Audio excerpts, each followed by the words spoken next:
नमस्कार साथियों, एक बार फिर से आप सभी का स्वागत है इस महत्वपूर्ण सीरीज में जिसका नाम है कामयाबी सीरीज। मित्रों, जैसा कि आप देख रहे हैं और पढ़ रहे हैं कि ये कार्तिक सर के द्वारा चलाई गई एक जबरदस्त मुहिम है जिसके अंतर्गत आप पढ़ते हैं हिंदी की ये महत्वपूर्ण क्लास। और इस क्लास में पढ़ करके आप पाते हैं कि हिंदी में जो पिछली परीक्षाओं में DSSB और इससे संबंधित परीक्षाओं में जो प्रश्न पूछे गए हैं वो किस तरह के प्रश्न पूछे गए हैं और आगे किस तरह के प्रश्न पूछे जाने की संभावनाएं हैं, उन सब पर हम चर्चा कर रहे हैं। एक एक प्रश्न को हम देख रहे हैं, खोल करके अध्ययन कर रहे हैं, उसके संपूर्ण विस्तार की बात कर रहे हैं कि कौन सा प्रश्न है, किस लेवल का होता है और उसके आंसर को आपको कैसे उत्तर बनाना है, उसकी सही अप्रोच तक आपको कैसे पहुंचना है। ये सारी बातें हम बहुत अच्छे से कर रहे हैं। उम्मीद कर रहा हूं पिछली क्लासें आप बहुत बढ़िया से तैयार कर चुके हैं, देख चुके हैं उन क्लासों को। ये क्लास उसके आगे की क्लास है, यानी एक महत्वपूर्ण सीरीज है जिसमें 1000 प्रश्नों की श्रृंखला हमने रखी है। उनमें से कुछ एक प्रश्न आपके साथ में डिस्कस कर चुका हूं। आने वाली क्लास आपके लिए और बेहतर होगी और बेनिफिशियल होगी, इसलिए आप सभी से दरख्वास्त है कि आप जुड़े रहें इस क्लास के साथ में और कंटिन्यू आप सपोर्ट करें, प्रेम करें इस क्लास में। चलिए तो आज की क्लास की शुरुआत करते हैं दोस्तों, बिना किसी देरी के।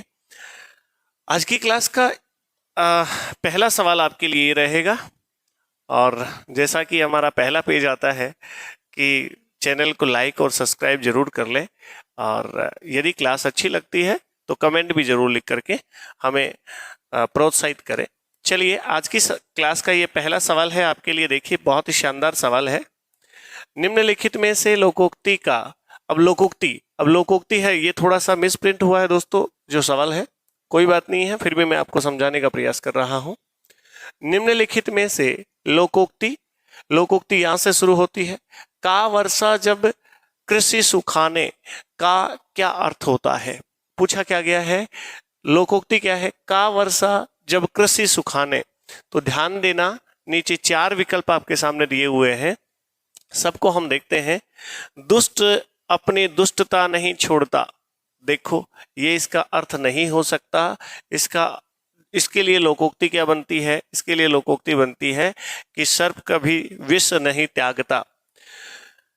बहुत कठिन परिश्रम का थोड़ा लाभ नहीं, इसके लिए लोकोक्ति बन सकती थी, क्या बन सकती थी कि खोदा पहाड़ निकली चुईया, तो ये भी नहीं हो सकता। हुक्म कुछ और करना कुछ और, ये भी गलत बात है, मुंह में राम बगल में छुरी वाली बात है। और कहना कुछ और करना कुछ और, यहां पर देखिएगा इसका उत्तर क्या बनेगा। का वर्षा जब कृषि सुखानी, अवसर चूक जाने के बाद सारे साधन सारे काम व्यर्थ होते हैं या व्यर्थ साबित होते हैं। मित्रों, इसका सही उत्तर बनेगा आपका ऑप्शन डी, विकल्प डी। ठीक है, चलिए नेक्स्ट सवाल पर चलते हैं। अगला सवाल देखिए दोस्तों, बहुत ही प्यारा सवाल है और बेहतरीन सवाल है कि निम्नलिखित में से किस मुहावरे का अर्थ दिल लगी करना होता है? देखो, दिल लगी करना, किसी के साथ में पूर्ण भाव के साथ नहीं जुड़ना दिल लगी कहलाता है। पहली बात कि केवल उसे आप यूं जो आपका मन किया वैसा बर्ताव आप किसी के साथ करते हो तो उसे दिल लगी कहते हैं। देखिएगा ऑप्शन ए क्या कहता है। ऑप्शन ए कहता है अटखेलियां करना या अटखेलियां सूझना। बिल्कुल ठीक लग रहा है मुझे अब तक, लेकिन आगे वाले ऑप्शन और देख लेते हैं, विकल्प और देख लेते हैं। भेड़ की खाल में भेड़िया, नहीं, ये तो इसका सही उत्तर नहीं बन सकता। इसका मतलब तो होता है धोखेबाज। देखो, भेड़ बन करके भेड़ों के अंदर आ जाना और उसके बाद में उनका संहार करना या उनका शिकार करना, ये तो धोखेबाज वाली बात है। बंडा फूटना का क्या बन सकता है? बंडा फूटना मतलब पोल खुल जाना, मतलब पोल खुल जाना या पोल खुलना, इसके लिए ये बन सकता था। भीगी बिल्ली होना मतलब डरा हुआ होना या डरना, डरा हुआ।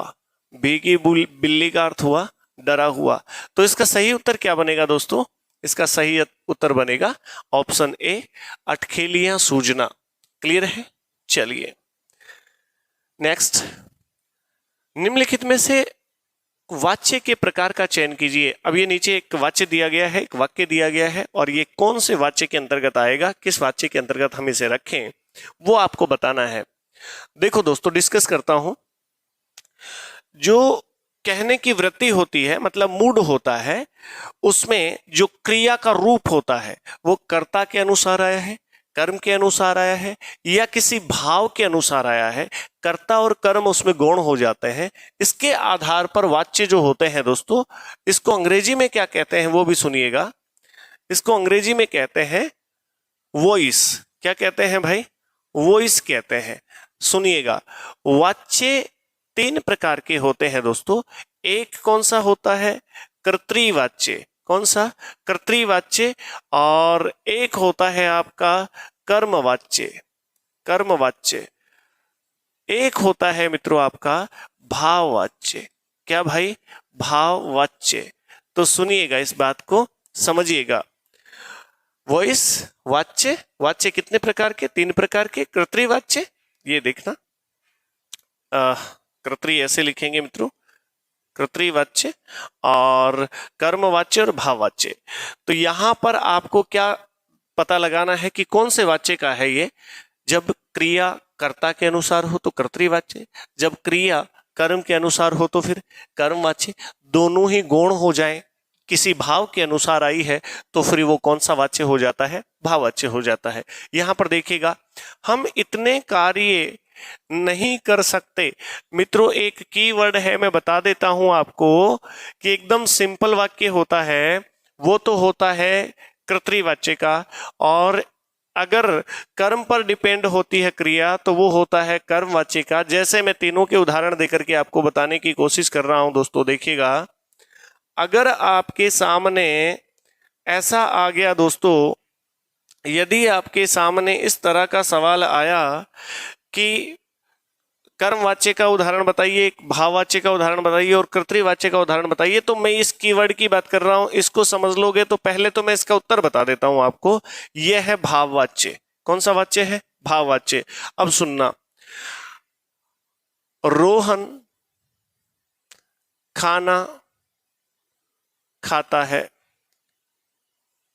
ये है दोस्तों, ये जो खाना क्रिया है ये रोहन के अनुसार है। तो सिंपल बात है, ये कौन से वाच्य का उदाहरण है? कर्तृवाच्य का उदाहरण है। और कर्मवाच्य का देखना,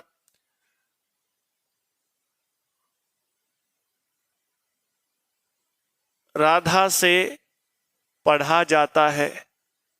पढ़ा जाता है। अब ध्यान देखना, ध्यान देना, ये पढ़ा जाना, ये क्या पढ़ा जाता है? कुछ तो पढ़ा जाता है। राधा से पुस्तक पढ़ा जाता है, अखबार पढ़ा जाता है, पत्रिका पढ़ी जाती है। ध्यान देना, देखो पत्रिका किया हमने तो यहां पर क्या हो गया? पढ़ा का पढ़ी जाती है। तो ये कर्म के अनुसार क्रिया बदल रही है, इसलिए ये कौन से वाच्य का उदाहरण हो गया? ये कर्म वाच्य का हो गया। और जहां पर दोस्तों आप नहीं होने का भाव दिखे, कार्य नहीं हो सकता या नहीं हो सकने का भाव दिखे, वहां पर आप 99% दोस्तों कौन सा वाच्य कर देंगे? वहां आप भाव वाच्य कर देंगे।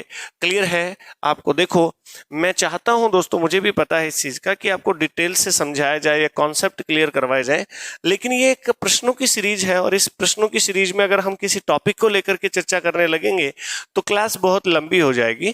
इस वजह से यहाँ पर जो ऑप्शन है, ऑप्शन के अकॉर्डिंग ही बात होगी। उसके बाद में एक एक टॉपिक पर भी हम चर्चा करेंगे। जिस दिन टॉपिक पर चर्चा करेंगे तो यकीन मानिए उससे लेंथी या उससे डीप जाकर के प्रश्न किसी भी एग्जाम में नहीं बनता है। आप यूपीएससी, आरपीएससी, जो भी परीक्षाएं दें, आप किसी भी पीएससी के एग्जाम देंगे या कोई भी बड़ा एग्जाम, छोटा एग्जाम, आपके हिसाब से उसमें जितना डीप हम पढ़ेंगे, जितना डीप हम अध्ययन करेंगे, उसके बाहर से सवाल बनने की गुंजाइशें ना के बराबर होंगी। ठीक है दोस्तों, चलिए अगले सवाल पर चलते हैं मित्रों। इसका सही उत्तर तो आपको पता चल ही गया है। अगला सवाल है लोकोक्ति। अब लोकोक्ति क्या है? आगे नाथ न पीछे पगहा का निम्नलिखित में से क्या अर्थ है? और देखना दोस्तों, क्या अर्थ बताओगे आप गौर करके इसका आंसर देंगे। सवाल क्या है? आगे नाथ न पीछे पगहा, गुण न होने पर भी गुण का दिखावा करना। नहीं भाई, इसका अर्थ तो होता है थोता चना बाजे घना। थोता चना बाजे घना, यानी उतने गुण है ही नहीं और उससे ज्यादा की बातें करता है, हैसियत से अधिक बात करना। स्वयं सही हो तो सारा संसार ही ठीक लगता है। इसके लिए हो सकता है मैं भला तो जग भला, या आप भला तो जग भला। इसके लिए बन सकता है दोस्तों क्या, आप भला तो जग भला, जग भला। यहां पर इसके लिए ये लोकोक्ति हो सकती थी। दोहरा लाभ होने का अर्थ क्या होता है दोस्तों, दोहरा लाभ, दो तरह से लाभ होना। आम के आम और गुठलियों के दाम, आम के आम और गुठलियों के क्या हो दोस्तों, गुठलियों के दाम। देखो, एक तो आम खा लिया और ऊपर से किसके दाम बना लिए, गुठलियों के दाम, यानी उसकी भी कीमत है। तो इसका तो ये लोकोक्ति बनता। इसलिए इस लोकोक्ति का अर्थ क्या होगा कि आगे नाथ न पीछे पगहा, कोई भी जिम्मेदारी मेरे ऊपर नहीं है, मुझे ना किसी को जवाब देना है, ना मुझसे कोई पूछने वाला है। बात समझ में आ रही है? चलिए नेक्स्ट आगे बढ़ते हैं और देखिए अगला सवाल है, निम्नलिखित में से नीचे दिए गए वाक्य का संयुक्त वाक्य क्या होगा। ये कौन सा वाक्य दिया गया है, पहले तो ये समझिएगा। देखो दोस्तों, अर्थ के आधार पर वाक्य के 8 भेद होते हैं। अर्थ के आधार पर 8 भेद होते हैं और संरचना के आधार पर, वाक्य की बनावट के आधार पर वाक्य 3 प्रकार के होते हैं, जिस पर हमने पहले पिछली क्लासों में भी चर्चा की है। और देखिएगा यहाँ पर, यदि प्रेमचंद तेज दौड़ता तो गाड़ी मिल जाती, ये वाक्य है दोस्तों आपके हिसाब से किस प्रकार का ये वाक्य है। तो और यदि आ जाने से ये वाक्य बन गया है दोस्तों मिश्र वाक्य। कैसा वाक्य बन गया है, मिश्र वाक्य। एक प्रधान उपवाक्य है और कुछ और गौण उपवाक्य है इसमें, या जहां एक प्रधान उपवाक्य कई उपवाक्यों से जुड़ा हुआ होता है उसे मिश्र वाक्य कहते हैं। पूछा क्या है, संयुक्त वाक्य बनाना है। संयुक्त वाक्य की पहचान आपको मैंने पिछली क्लासों में बताई है। बीच में और योजक से जुड़ा होता है, किंतु से जुड़ा होता है, किंतु के अलावा परंतु शब्द होता है, परंतु के अलावा इसलिए मिल जाएगा आपको, इसलिए शब्द मिल जाएगा दोस्तों। तो ध्यान देना यहां पर कौन सा बनाओगे आप। देखो, प्रेमचंद ने तेज दौड़ करके गाड़ी पकड़ी, इसका तो अर्थ हुआ, ये तो है भैया आपका सरल वाक्य। कौन सा वाक्य है दोस्त, सरल वाक्य, जिसमें एक उद्देश्य और एक विधेय है, वो सरल वाक्य होता है।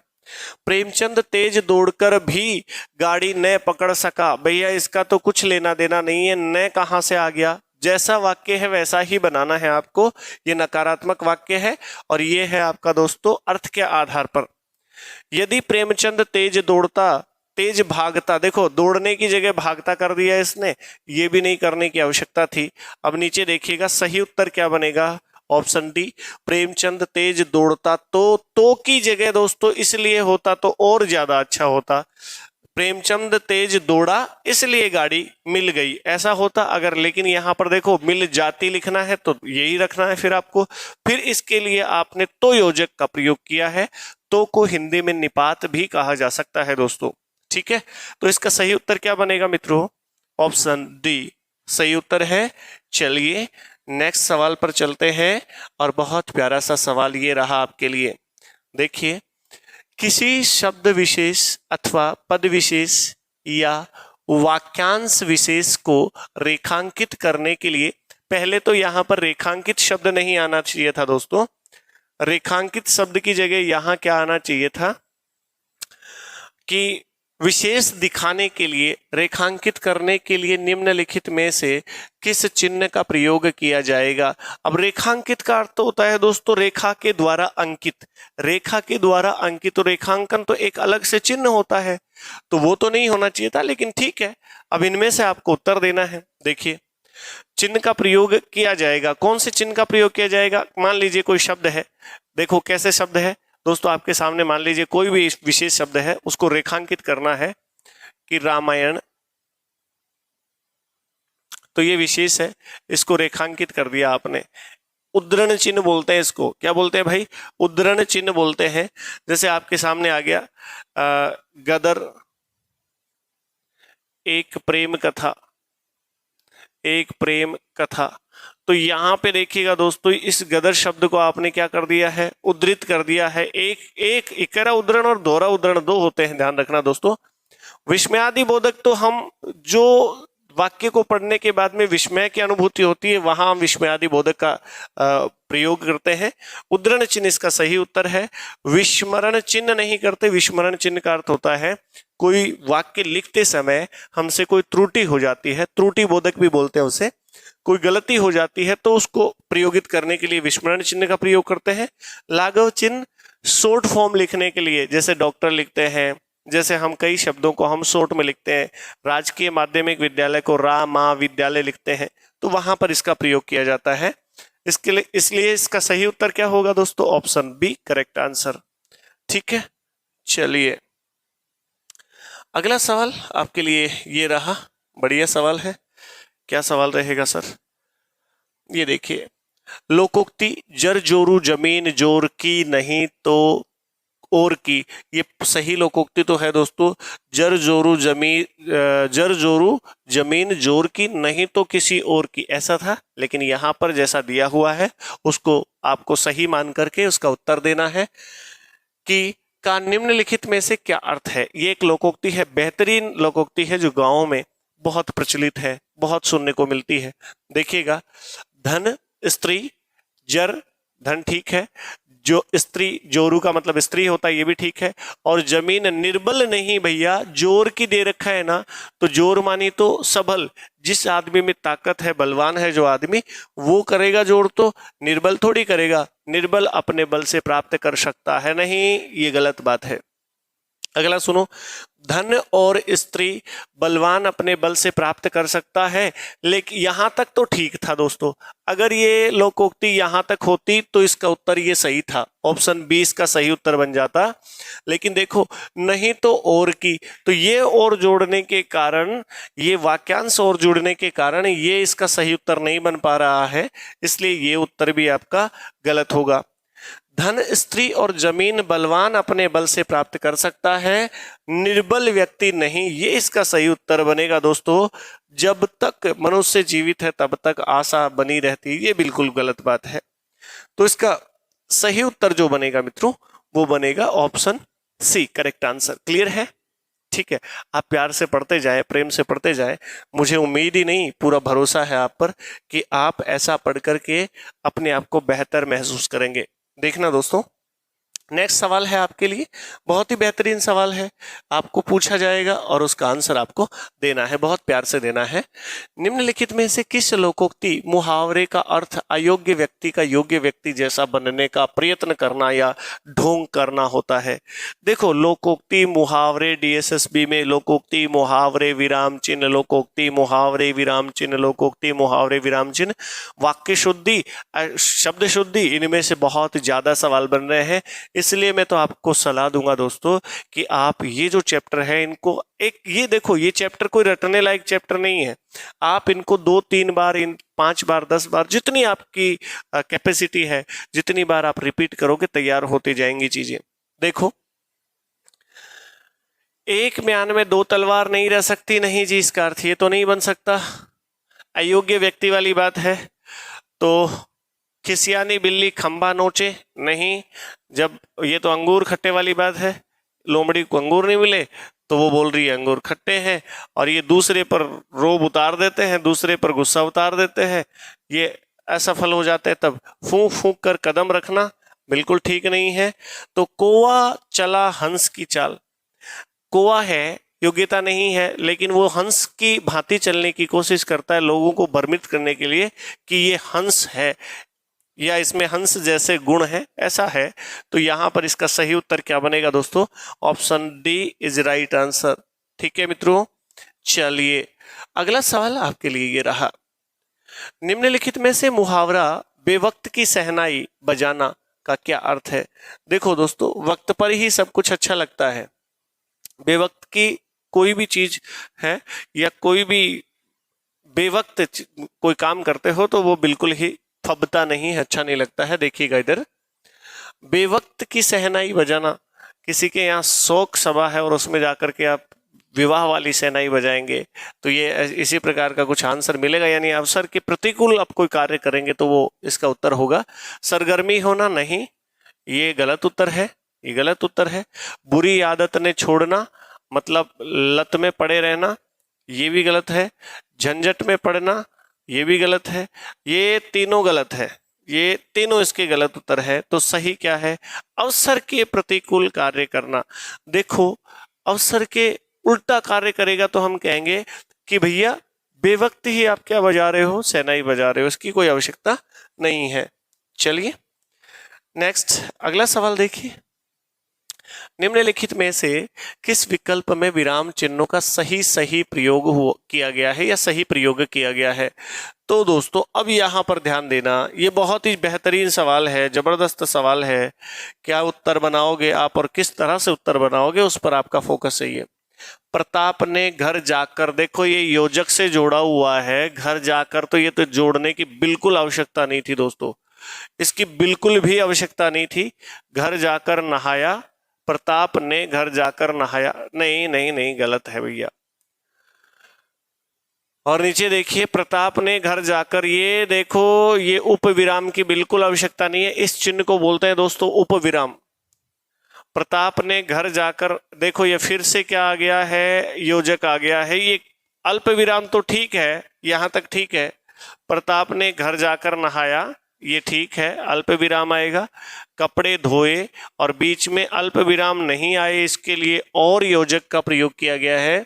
और फिर घर की सफाई की, और लास्ट में इसने प्रयोगित किया है दोस्तों पूर्ण विराम। क्या प्रयोगित किया है? पूर्ण विराम चिन्ह। ठीक है, तो बात उम्मीद कर रहा हूं समझ में आ रही होगी। इसका सही जो उत्तर बनेगा वो रहेगा ऑप्शन डी, विकल्प डी। क्लियर है दोस्तों? चलिए नेक्स्ट सवाल है, निम्नलिखित में से कौन सा विस्मय सूचक चिन्ह है? अरे रे रे रे, कितना आसान सवाल पूछा है, ये तो हमारे बच्चे बहुत आसानी के साथ कर देंगे। इसका आंसर तो सबको आता है, मुझे अंदाजा है कि आप सब कर दोगे इसका सही उत्तर। देखो क्या पूछा है, विस्मय सूचक, इसको विस्मयादि बोधक भी आप कह सकते हैं। देखिएगा इधर, इस चिन्ह को बोलते हैं दोस्तों विस्मरण चिन्ह। क्या बोलते हैं? विस्मरण चिन्ह। जैसे कोई वाक्य लिखते समय आप किसी शब्द को छोड़ देते हैं, भूल जाते हैं, तो उसके स्थान पर इसका प्रयोग करके उस शब्द को फिर से लिखा जाता है। जैसे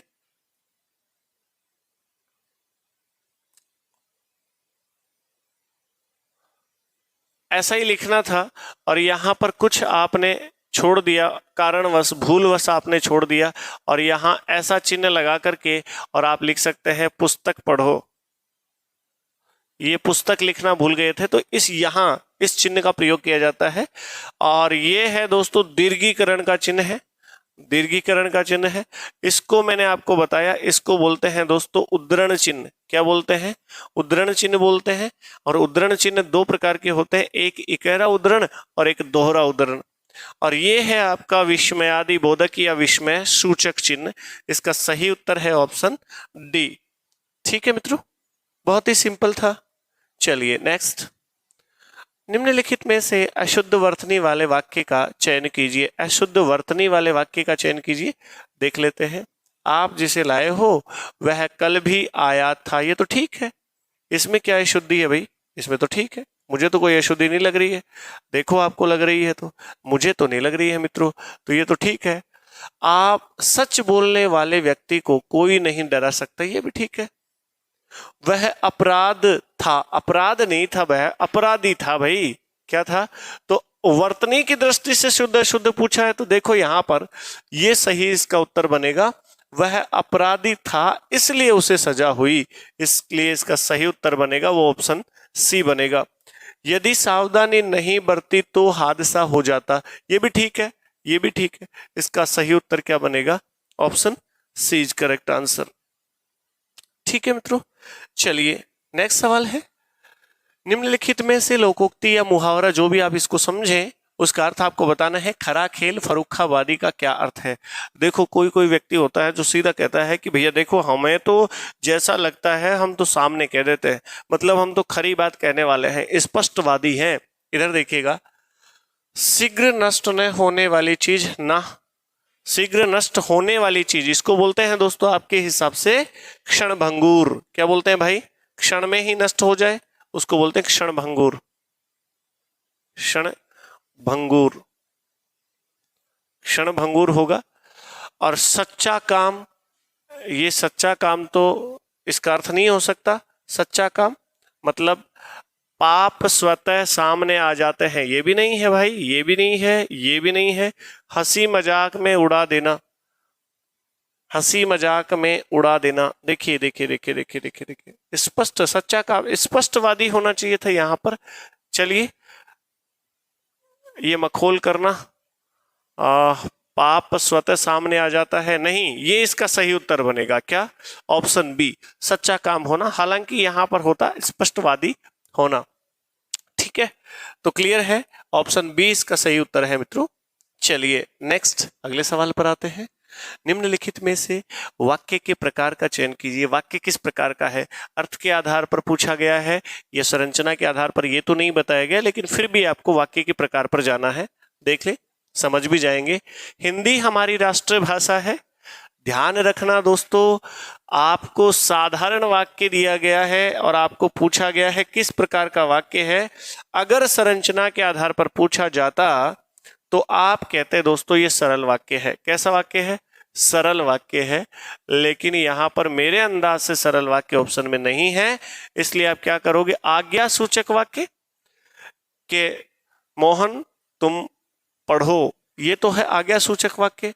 विधिवाचक का मतलब होता है विधि के अनुसार जो वाक्य है, तो ये बिल्कुल विधिवाचक है।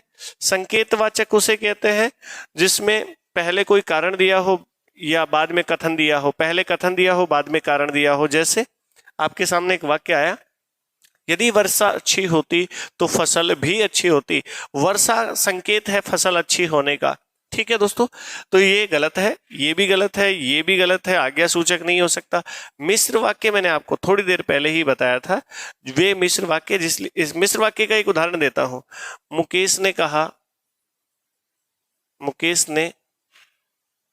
कहा कि मैं जाऊंगा।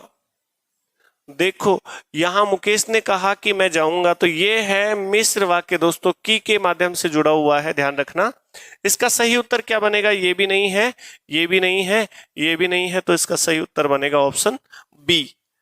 ऑप्शन बी सही उत्तर है दोस्तों इसका। ठीक है, चलिए नेक्स्ट। निम्नलिखित में से कौन सा विकल्प एक वचन बहुवचन का सही मेल नहीं है? पहले तो एक वचन होना चाहिए, फिर क्या होना चाहिए? बहुवचन होना चाहिए। तो पत्रिका, देखो कई बच्चे इसको पत्र मान करके, क्या मान करके दोस्तों?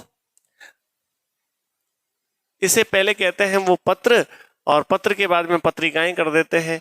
तो पत्र नहीं भैया, पहले पत्रिका याद रखना आपको, पत्र नहीं पत्रिका। पत्रिका का जो बहुवचन होता है, पत्रिका का मतलब एक पत्रिका, और इसका बहुवचन होता है वो होता है पत्रिकाएं। बिल्कुल ठीक है। महिला, और इसका बहुवचन होता है दोस्तों, देखो महिलाएं होता है माय डियर। क्या होता है? महिलाएं होता है, महिलाओं नहीं होता। ये तो किसी वाक्य में प्रयोग करते हो तब इस शब्द का प्रयोग करते हो, और यहां पर देखिए अनुस्वार भी नहीं आया है, वैसे भी एकदम अशुद्ध है। महिलाएं इसका सही उत्तर होगा। रुपया, रुपये ठीक है, और कन्या, कन्याएं ठीक है। तो इसका सही उत्तर जो बनेगा वो क्या बनेगा दोस्तों? वो बनेगा ऑप्शन बी। ठीक है, नेक्स्ट अगला सवाल देखिए।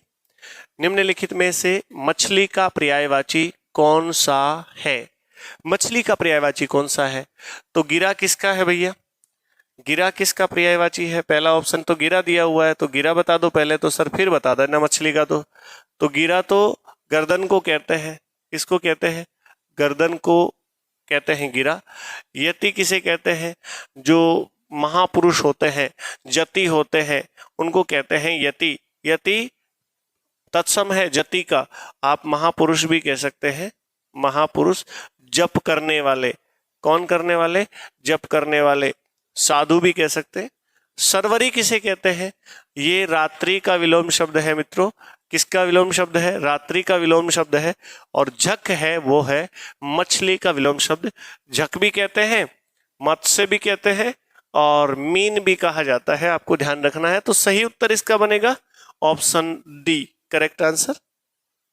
ठीक है मित्रों, चलिए नेक्स्ट सवाल, और बहुत बेहतरीन सवाल है। निम्नलिखित में से किस वाक्य में अन्य पुरुषवाचक सर्वनाम का प्रयोग हुआ है?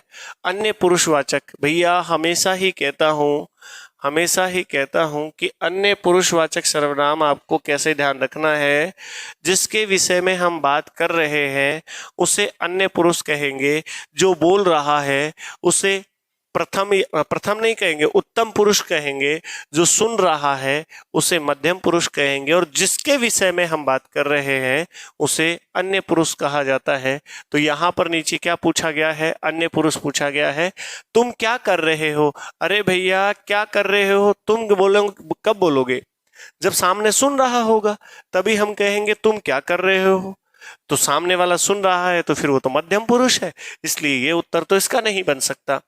उन सभी को यहां लेकर आओ, उन सभी को नहीं सुन रहे हैं, इसलिए उन सभी को, किसी और की बात हो रही है, यहां लेकर आओ। बिचौला तो कोई और है, लेके आने वाला कोई और है, सुनने वाला कोई और है, कहने वाले आप हो। उन सभी को लेकर आओ, तो फिर ये है अन्य पुरुष। आपका नाम क्या है? आपका नाम क्या है? तो आप सामने खड़े हो तभी तो ऐसा पूछा जा सकता है कि आपका नाम क्या है, मतलब सुनने वाले हो, और सुनने वाला तो क्या होता है दोस्तों? मध्यम पुरुष होता है। मेरा घर आगरा में है, और ये तो बिल्कुल नहीं हो सकता। मेरा, मैं मेरे को ही बता रहा हूं मेरा घर, या कोई किसी को बता रहा हूं मेरा घर, तो बोलने वाला अपने लिए कह रहा है, तो मेरा घर है, तो फिर आपको क्या कहना चाहिए कि यह है उत्तम पुरुष। और इसका सही उत्तर क्या बनेगा दोस्तों? Option B correct answer. ठीक है मित्रों, चलिए नेक्स्ट। बहुत ही शानदार सवाल है। देखो, अब शुद्धि का सवाल आया है। निम्नलिखित में से अशुद्ध वर्तनी वाले शब्द का चयन करें। अशुद्ध वर्तनी वाला चयन करना है, यानी 3 इसमें से शुद्ध है और 1 है अशुद्ध है। अगर आपने शब्दों को देखा है और पढ़ा है, पहले भी आपने शब्दों पर गौर किया है, तो डेफिनेटली आप पहचान पाएंगे।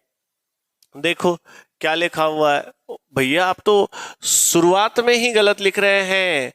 चरतु, चरतु, जो अर्धाक्षर होता है वो जिसके यहां लगा होता है उससे पूर्व बोला जाता है दोस्तों, इस बात का ख्याल रखिएगा आप।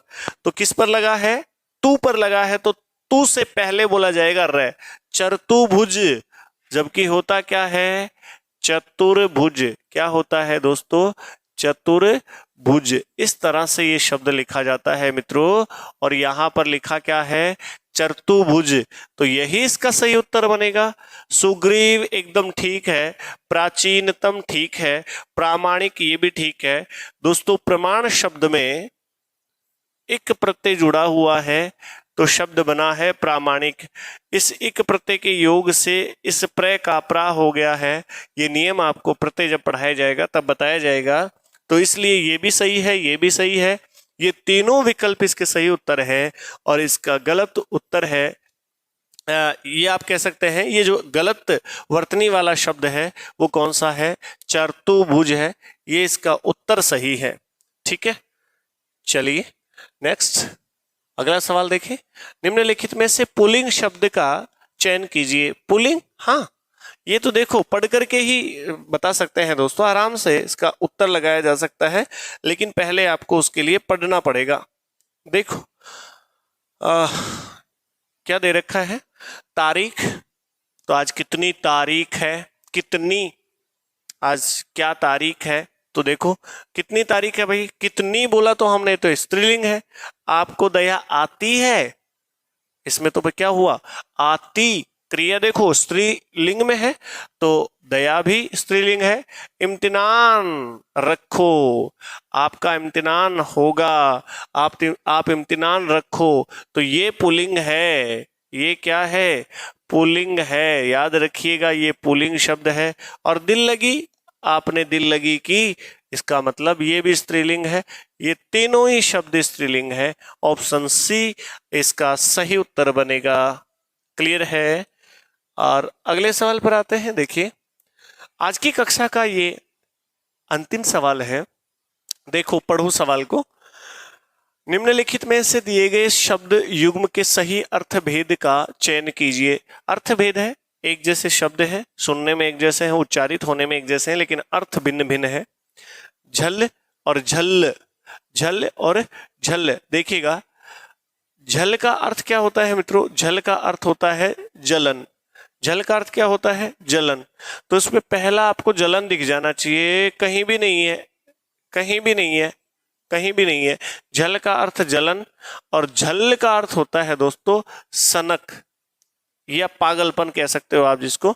झल्ल, जो झल्ला जाते हैं आदमी, या वो जिनमें पागलपन हो जाता है थोड़ा सा, तो उसको सनक कहते हैं, सनकी कहते हैं। जैसे जिसमें झल्ल होती है उस आदमी को सनकी कहते हैं। ठीक है, तो इसका सही उत्तर क्या बनेगा दोस्तों? ऑप्शन ए सही उत्तर है। तो चलिए फिर आगे बढ़ते हैं, और दोस्तों आपको आज की क्लास में इतना ही करवाया जाएगा। दोस्तों आप सभी ने जो सपोर्ट दिया हुआ है इस क्लास को, उसके लिए आपका शुक्रिया, बहुत बहुत दिल से शुक्रिया आपका। और आने वाली कक्षाओं को भी आप उम्मीद कर रहा हूँ ऐसे ही प्यार और स्नेह का भरपूर सहयोग आपका रहेगा। तो आने वाली क्लासों में हम और बहुत सारी ढेर सारी बातचीत करेंगे। तब तक के लिए इजाजत दीजिए, नमस्कार।